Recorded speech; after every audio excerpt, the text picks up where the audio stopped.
மிஸ்கின் தமிழ்லயே புரியாத ஒரு பேரு. அவர் படமும் அப்படிதான், ரொம்ப சீக்கிரத்துல புரியாது, ரொம்ப ஆழமா பார்த்தா மட்டும்தான் புரியும். சோதனைகள் தோற்கலாம், ஆனால் முயற்சிகள் தோற்காது அப்படிங்கறது மாதிரி தொடர்ந்து பல தரமான படங்களை கொடுத்துட்டு இருக்காரு. இவர் மேல மக்கள் எந்த அளவு பாசம் வச்சிருக்காங்க அப்படிங்கறத நீங்களே பாருங்களேன். ஒரு கோமாளின்னு வச்சுக்கோங்களேன். ஹாப்பி பர்த்டே மிஸ்கின் சார். Happy birthday. உங்கள் படம்னா எனக்கு ரொம்ப பிடிக்கும். என்னோட பிறந்தநாள் வாழ்த்துக்கள் மிஸ்கின் அவர்களுக்கும். ஏன்னா எல்லாரும் எங்கள் மக்களோட அன்பளிப்பு. Happy birthday. Happy birthday. Very very happy returns Mysskin. நான் அவர் படத்தில் சான்ஸ் கிடைக்கும்னு ஆசைப்படுறேன். Wish you many more happy returns of the day sir. சாஸ்ன்ற படம் ரொம்ப ஹார்ட் டச்சிங்காக இருந்தது எங்களுக்கு.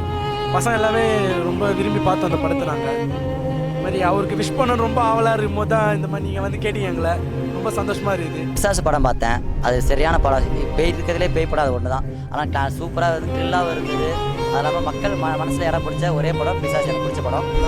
நீங்கள் எடுத்த முகமுடி படம் பிடிக்கும்.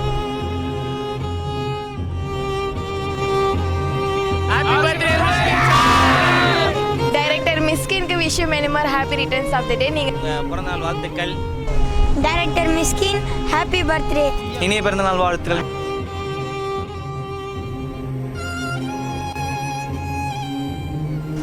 அவர் நடித்த நந்தலாலா படம் ரொம்ப அருமையாக இருக்கும். முகமுடி பிசாசு எல்லாமே நல்லா இருக்கு. டைரக்டர் சார் எப்படி இருக்கீங்க? நல்லா இருக்கீங்களா?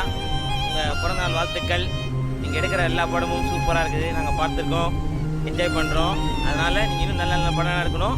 நாங்கள் மறுபடியும் அதை ஆவலாக காத்துட்ருக்கோம். இன்னும் நிறைய படங்க எனக்கு ரொம்ப பிடிச்சிருந்தது பிசாசு படம். Many more happy returns of the day Mysskin sir. பிறந்தநாள் வாழ்த்துக்கள். நல்ல மூவி பண்ணுங்க. கூலிங் கிளாஸை கழட்டிடுங்க. எப்போவுமே மற்றவங்க சொல்கிற மாதிரி இருட்டிலே படம் எடுக்காதீங்க. அப்புறம் ஏதாவது இன்டர்வியூவில் வந்து பேசுனீங்கன்னா கொஞ்சம் ஆக்ரோஷமாக பேசாமல் கொஞ்சம் மற்ற டேரக்டர் மாதிரி கொஞ்சம் மணிரத்னம் டேரக்டர் மாதிரி கொஞ்சம் சாந்தமாக பேசுங்க.